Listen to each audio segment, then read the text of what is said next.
everyone. Welcome to Working with Sellers. This presentation was originally presented in the office live on March 13th of 2019. So I hope you enjoy this and hope you get some benefit out of it. So what I like to do ahead of a lot of meetings that we have is just reiterate what our mission, vision, values, and beliefs are. And this is posted in our training room as well, but I just want to call out some things, specifically our values as it relates to our office as we enter into selling season. And so our values are be entrepreneurial, collaborative, solution-oriented, responsiveness, intellectual curiosity, which means you have a thirst to learn, you're relational versus transactional, and you deliver world-class customer service. And so as we enter into selling season, I think it's important to call out responsiveness because many realtors just simply don't answer their phone. I mean, if you represent buyers in particular and you're trying to get a hold of the listing agent to get some questions answered, a lot of times you can't get a hold of them. And so we don't subscribe to that here. We are all about responding to our customers. So if you get a call from a number you don't know, it could be someone wanting to hire you as a realtor. So keep that in mind. All right. Today's daily affirmation is, I am here to collaborate with every seller who wants my expertise. And if you go back to our values, one of them is that we are collaborative. And so in the spirit of being a representative of a seller, it's really important to collaborate with every seller that really wants your expertise. Some of them won't, so it's important to weed out the ones that don't and work with the ones that do. So today's agenda, we are going to talk about some listing sources. We're going to review the listing presentation. We're going to review handling objections, and we're going to review a list of tools that our office and RE/MAX has to help you nail that listing presentation. So the companion kind of support documents that accompany this video are attached. So we're going to reference those as we move forward. So the current statistics locally is that we have 19 listings currently and growing. There's historically a 37% increase in listings from April to May. So that May is the month of the year that typically has the most listings in general. The 75068 zip code, which is where Little Elm is in Oak Point, we are currently getting 97% of the list price. So as an example, if you're listing a home for $250,000, it is not going lower than $242,500. So it's about a $7,500 delta between asking price and what we're actually getting.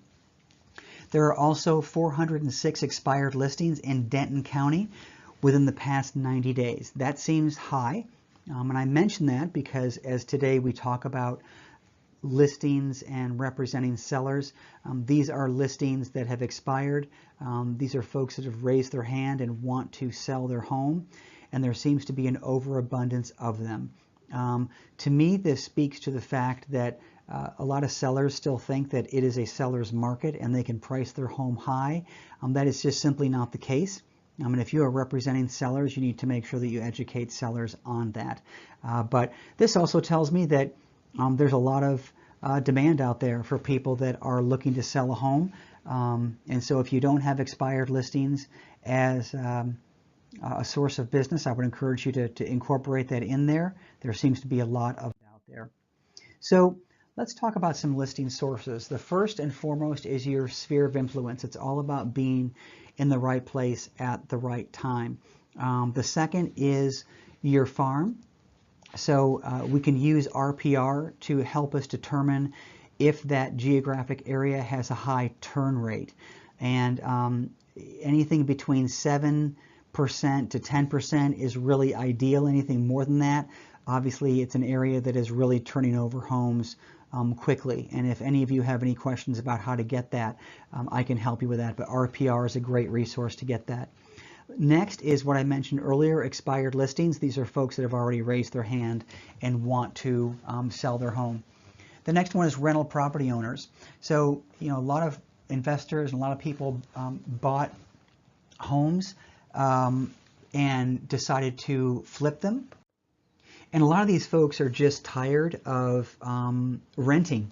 And so look in your farm specifically, and if you can't find any there, then obviously look elsewhere. But you never know when these landlords/owners are ready to sell. The next one is pre-foreclosures. So these can be found in RPR as well, but these are by definition people that are 3 months or more behind in their mortgage. These are hit or miss, but you can certainly use that as a source to perhaps prevent that foreclosure from happening. The next are buyer clients' neighbors. So it goes without saying that if you have past clients, you have leads, but if you sold anything to a buyer last year, then chances are they are not ready to move, but there is also a good chance that they've gotten to know the neighbors and they've talked about you as their realtor. And this is a great opportunity to reach out to them to say, hey, do any of your neighbors, are any of them looking to move at this point? All right. The next one is Coker Legal. So Coker Legal is a law firm at the end of our retail center. And I mention them because they have been here for a year or more. And, I don't know anybody in the office who has really approached them to want to partner. And they're a family law firm. And so they are obviously dealing with divorce and perhaps bankruptcy, but they also have multiple branches. And so it would just seem to me that if one of you guys wanted to approach them and just make a sales call and start forging that relationship, then they now know that you are their point person. The same goes for Allstate insurance people here. Pick your business. Any one of these guys I think would love to have a partner in a realtor that wants to refer business to them. The next are spring garage sales. So it doesn't hurt to go around to garage sales once a weekend, maybe more if you wanted to. And now is the season to do that. And they're either going to be doing one or two things. They're either going to be decluttering and want to just truly, get rid of some of their stuff, or they are preparing to sell their home. And so you never know unless you ask that question. So don't underestimate the power of just kind of starting up a conversation with someone in your neighborhood who is having a garage sale. And last, which is not on this list, but it is phone time here in the office. So I would encourage you, if you're not already, to sign up for phone time.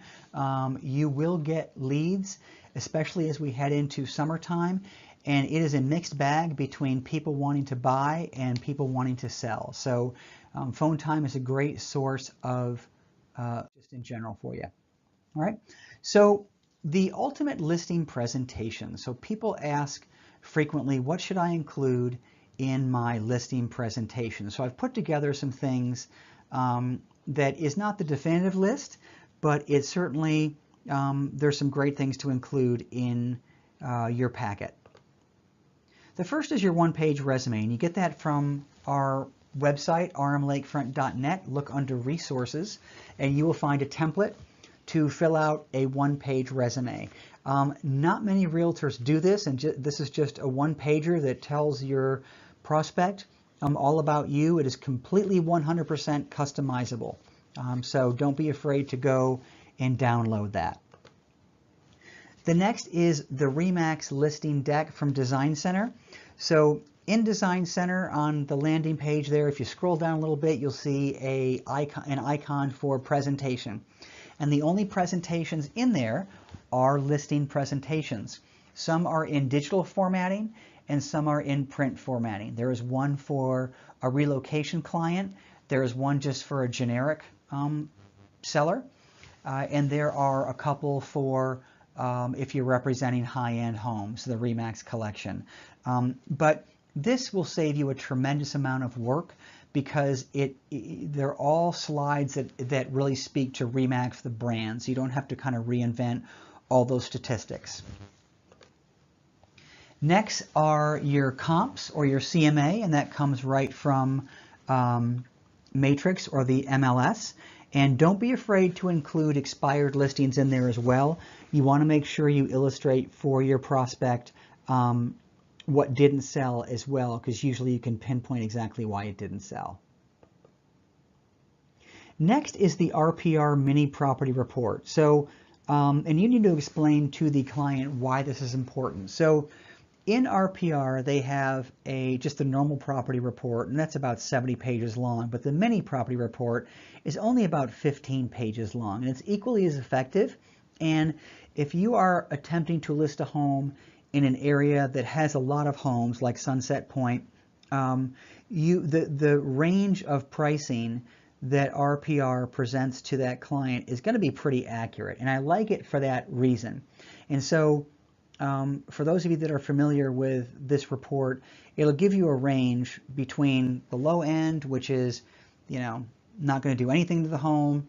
There are no upgrades, to the high end where it is completely remodeled. It's in a great location. It's got all the bells and whistles, and it's staged. So the pricing that you're going to land on is going to be somewhere in the middle, most likely. But it kind of sets expectations up front for your seller. So please don't be afraid to include that in your presentation. The next is your marketing plan. Now, we have a marketing plan already for you on Remax or rmlakefront.net under resources. It is by no means the end-all be-all. You feel free to customize that any way you want, but I think it's important to illustrate in a one-page format what you're going to do for your client. The next is the 1-to-4 contract. And so I mention this because this really sets the expectation on behalf of the seller as to what they're going to see. If they have not bought or sold a home in a while, they really don't know what the 1-to-4 contract looks like. So I want them to be knowledgeable on what's going to be presented to them. And I might even include the third-party financing addendum as well. And then lastly, stats on average days on market, average price per square foot, average percentage of original list price, versus what they're actually going to get. And these can all be gotten on either the Matrix Trends icon, or if you just do a CMA, they're at the bottom of that page as well. So the next section I want to cover are the unique questions to ask to get the seller to self-discover. So before we get into that, I'm going to refer to the packet that accompanies this presentation. And on the first page is just a very basic questions to ask in any listing presentation. And they kind of run the gamut between name, address, phone number, email address. Are you looking to buy another home? Square foot, bathrooms, garage, that type of thing. So if you are stuck for how to maneuver the conversation, these are some great starter questions for your client. If you refer to the next page, this is kind of some scripting that you can use when you're initially setting up the tone of the listing presentation. So why is this important?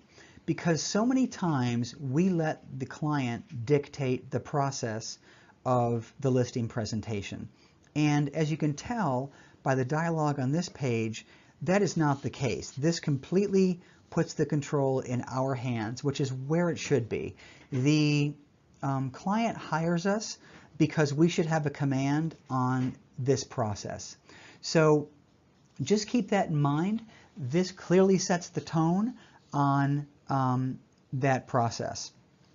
Now, the next page is just a quick way to get to what does the client want out of this transaction? What does success look like? And I know that it goes about the business of saying, what's important to you? Why is that important? And in the spirit of kind of uncovering what their true needs are, it suggests that we ask this question 3 times. I'm not sure if we need to do it 3 times, but it does support the notion of what do they really want out of this transaction. And people will typically say they want it to sell for the quickest amount of time and for the most money possible. Okay, but that might not be all of what they want to get out of the transaction. So I always like to say, ask the question, what does success look like for you in this relationship? Now, if you turn the page again, this is wonderful to even include in your listing packet because it clearly displays what your role is in this transaction and what their role is in this transaction. And in the bottom of page 32, it does make reference to what the marketing plan and promotional plan is, but it's pretty brief, and that's why I suggest going to rmlakefront.net to get the actual marketing plan from there. But this clearly outlines what they can expect from you and what you expect from them. The next page outlines what your expectation is from them. Keep home available, presentable, neat, and smelling nice at all times. Follow the agreed upon staging plan. And let's talk about that real briefly. A home will sit longer on the market if it is either priced incorrectly or not properly staged, or both. So once a listing goes live, you're trying to beat the clock, and anything that you or the seller does to make that time longer, obviously the greater likelihood that that transaction is not going to end well. So this is just a point to say that staging does sell a home, and there are statistics that we can get, we're not going to go into today, but you can get with regards to how much longer the home sits on the market if it's not staged. And if memory serves, it's not a low number. It's a long amount of time. So, you don't necessarily need to hire a professional stager, although I would recommend doing that. There are lots of different videos you can look at and certifications that you can get as a realtor that really steps up your game as a stager, where you can go into a house and tell them exactly what to do. So just FYI.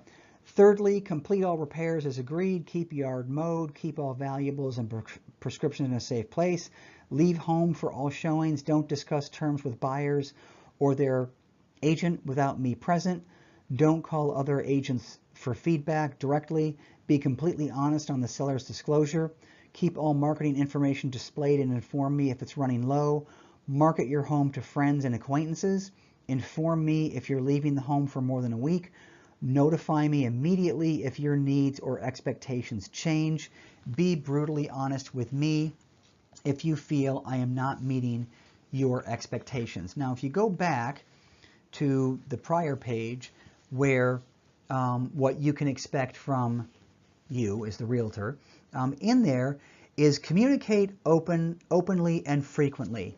That is a big deal. For every expired listing, you will find the client normally telling you, my realtor didn't respond or they didn't communicate frequently. I always recommend in the first couple of weeks of a listing, minimum twice a week. Minimum twice a week. After that, as things kind of gain traction and you get to know each other a little bit better, maybe once a week. But even if you have nothing to communicate, it is important you stay in touch with that client at least twice a week. Okay? All right. So the unique questions to ask, get them to self-discover. What is the one thing you think will sell this home? Okay? That is important because they've lived in the home. They're going to know what that one thing is. And you can use that one thing to really accentuate that part of the home so you can sell the home quickly. Secondly, what one thing do you wish you could change about the home now that you've lived in it? So this is kind of in keeping with what do you like best about the home, what do you like least about the home.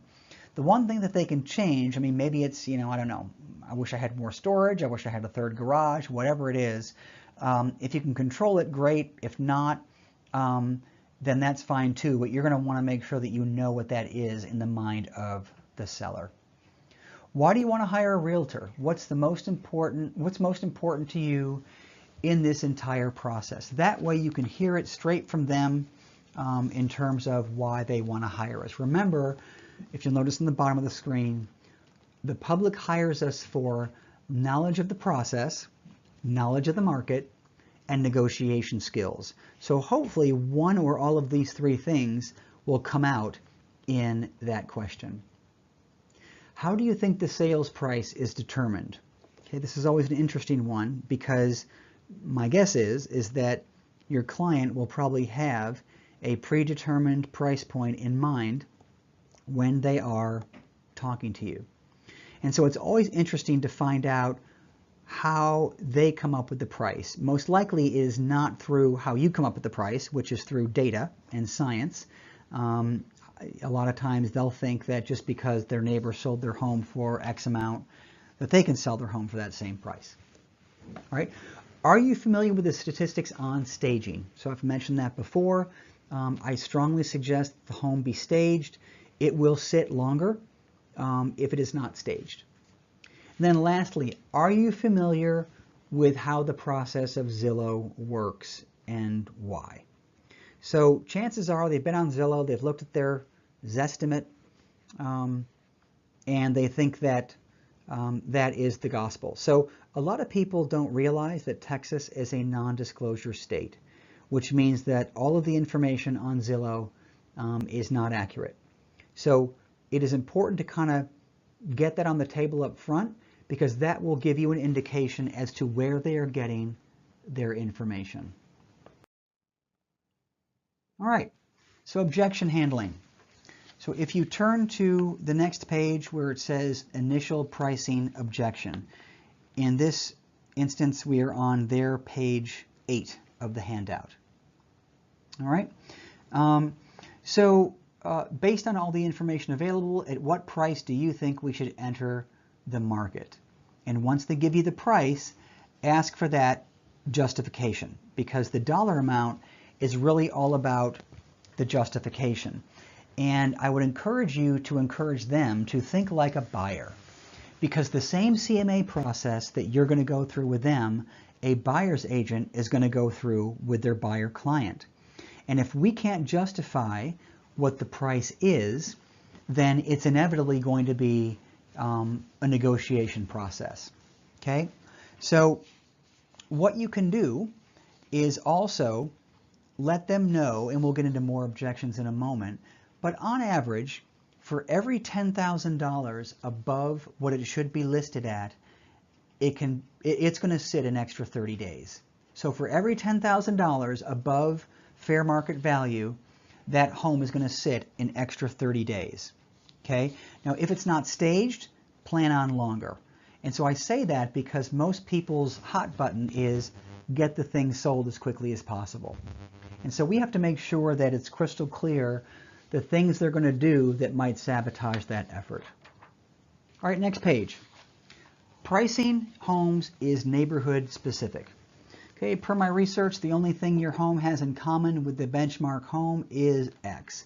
So this comes into play where you're looking at comparables, and the only thing that your seller's home has in common is, let's say, granite countertops. Every other home has a different set of amenities. So it's important to get on the same page with regards to, are we comparing apples to apples? All right. Seller believes home is worth more because of a specific amenity. Per my research, that amenity is fairly common in this neighborhood and alone does not justify more value. Okay, given that, how can we effectively compete? So again, just make sure that we're comparing apples to apples. The third one on this page, seller wants to list above the competition. All right, your response could be, okay, well, we can list high. However, that will put us at the high end of the competition. At the high end of the price range, you can expect to remain active for however many months you think is appropriate based on your research. Okay? Per your timing need, this option should be unacceptable. Wouldn't you agree? All right, next page, page 10. Seller wants to just disregard the competition. All right, your response could be, okay, well, we can do that, but looking at our competition, there appears to be months of inventory available. Shouldn't we position ourselves to sell within your desired time frame? Per the activity summary support pages, which is the CMA, these homes seem to have the same features and amenities as yours. So we are comparing apples to apples. Why would a buyer want to pay more for your home? Okay. Next is previous agent told me it was the wrong time of year. Well, we all know that's a fallacy. Homes sell, every day, every week throughout the year. So if it's priced appropriately, it's going to sell. Seller wants to start high. Okay, we can price the home high. However, before making that decision, let's take a look at the people who have tried that approach in this neighborhood and see if there are any negative consequences. This is where reviewing the expired listings with them is going to tell that exact story. And most likely, all those expired listings are going to be a result of the price being too high. As you can see, when reducing the price, you run the risk of leaving X amount of money on the table or staying on the market several days longer. All right, and this is where you might also want to reveal the list price, percent of list price versus actual as well. Okay. On the next page, page 11, for those stubborn sellers. Bottom line dialogue. You see, Mr. and Mrs. Seller, finding an appropriate price for the home is not an abstract philosophy. We have the opportunity to know and understand what buyers in your area are doing, and just, revert back to the CMA. Okay. So if they're just absolutely stuck on not listing their home for the appropriate price, I know it's rare, but it may be time to just not accept the listing. Okay. The next page, on page 12, big house, small house. All right, this message is delivered when sellers want to list in the wrong range. Okay.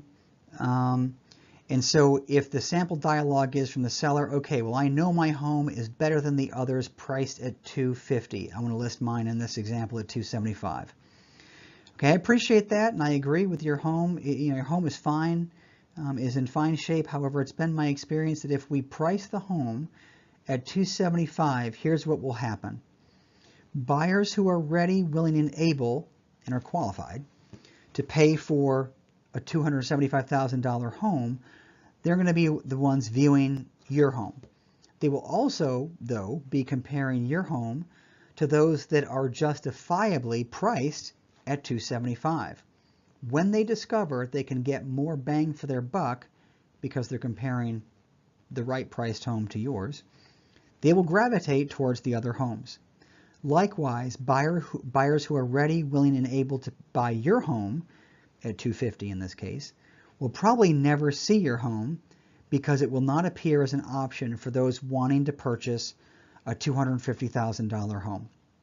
Realtors don't typically search $25,000 above a buyer's price ceiling.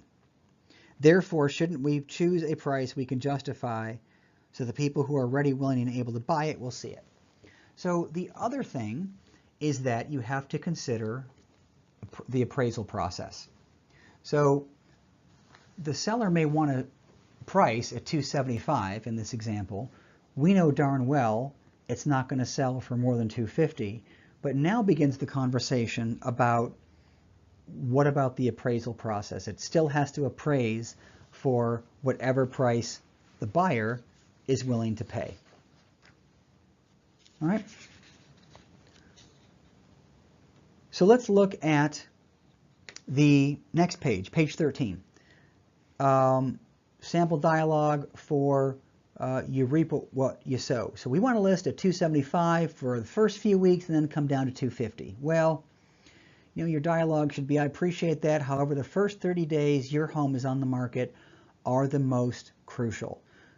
You see, it's been my experience, if we start the home at $275, here's what's likely to happen. Draw a diagram on the paper. In the first few weeks, we'll generate a lot of showings. However, the buyers who are viewing the home will be buyers who are ready, willing, and able to pay $275. They will also be comparing the home to those that are justifiably priced at $275. So very similar to the prior set of dialogue, with one key difference. Timing is everything. And for whatever reason, people are looking for homes in certain price ranges, and the minute one comes on the market, they are out the door to go see that home. The same goes for an open house. The open house for a new listing should be done the very first weekend it goes in the market. Why? Because people that have been already to other open houses and have already seen the ones that are on the market, now all of a sudden have a new home to look at. And they're going to go to your home that in this example is overpriced. Okay, so you are going to waste an open house on a home that is overpriced, and the buzz and the energy that is normally around a brand new house that's rightly priced and should fly off the market at $250 is now going to be deflated instantly. And so it is not going to matter whether you come off the price in a month or a week. It is a really high differential between, in this case, $250 and $275. So can you imagine going back to your seller now and asking them to drop their price $25,000? 5 or 10 is reasonable, but it's still not going to get you to that right price point. So you can kind of see why pricing it right to begin with is critical. Every day that that home sits on the market at the wrong price, you lose momentum. Okay? All right, the next page, page 15. We've done all this updating over the past year. Surely I'm going to be able to get my money out of this. Well, you really have to make an educated decision on whether or not the updating they did just brought the home up to standards with the other homes. Okay? You're not going to get dollar for dollar back in whatever you upgrade. So just be prepared to have those conversations. All right, the next one on page 16, we have to have $25,000 to buy another home. Okay, the dialogue is, Mr. and Mrs. Seller, pretend for a moment that you are a buyer. We've already seen 5 homes and I show you this one. You like it, you the buyer. But you're curious why it's priced so far above the market. Remember what I said earlier, the buyer's agent is going to do a CMA for this exact process. They're going to want to know and validate whether or not this price is correct. And so I reply that that seller has to have $25,000 to buy a new home. What would you do as a buyer? So, you as the listing agent is not going to divulge that they need $25,000 to buy a new home, but that is the real reason.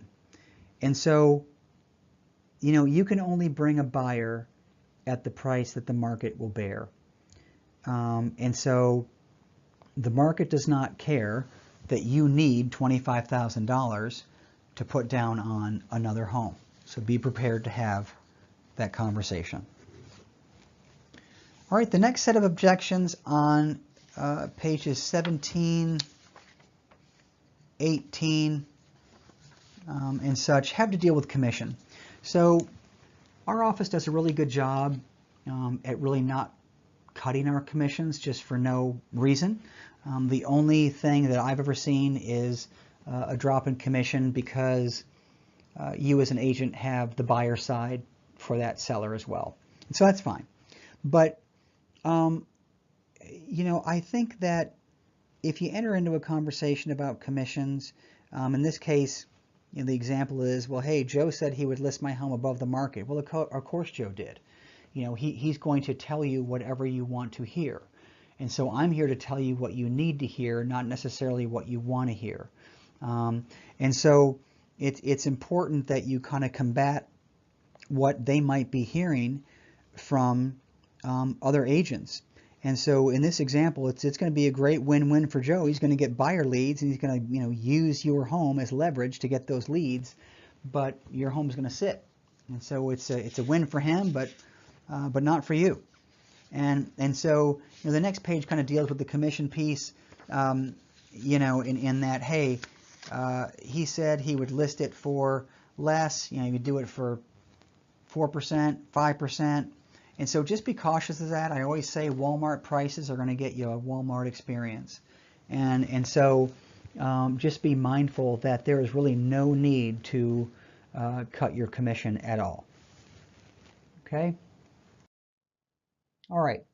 So to round out the presentation, some lesser known tools that we can use as realtors in this office. Don't forget that each of your listings will get a proprietary website that is just for them. If you want to kind of take your business to the next level and buy the domain name for your listing, let's say it's at 123 Main Street, you'd buy www.123mainstreet.com. You can point it to that website. It's kind of a cool thing to do. They're only, $5 or $8 to buy, but just know that they will have that website with a unique link that you can share. They can share it, and it has tremendous power. The RE/MAX referral network, so we're up to about 120,000 agents worldwide. That creates a tremendous amount of muscle in the marketplace, just on a referral basis. Design Center suite of marketing that is emailed to you. So when you get a listing, it interfaces with the MLS, and RE/MAX automatically emails you a suite of products from door hangers to e-flyers to hard copy flyers to all sorts of marketing materials that both you and the client can use as well. So don't be afraid in your presentation to have a couple of those handy, because you can do these a la carte. You can just go in and get a flyer, and I recommend taking an outside picture of the home that you're doing a listing presentation for. Put the home in that flyer, print it off in color so that they can actually see what their home would look like in that flyer. And you can do that for any of those marketing materials in Design Center. But a lot of that goes a long way, because if they can see what their home would look like, they can obviously connect with it. All right, we're the only brokerage in Little Elm. Make sure that you promote that. We have tons of agents that can hold the home open. We promote Google My Business, Office web page, Office Facebook page, Instagram page. And so just know, Mr. and Mrs. Seller, that we have a ton of social media sites that we can post your listing on that will get you more exposure. We have title company resources, lender resources that can also promote out your home. The Master Networks group that meets here once every week on Friday, they are another source of business and referrals.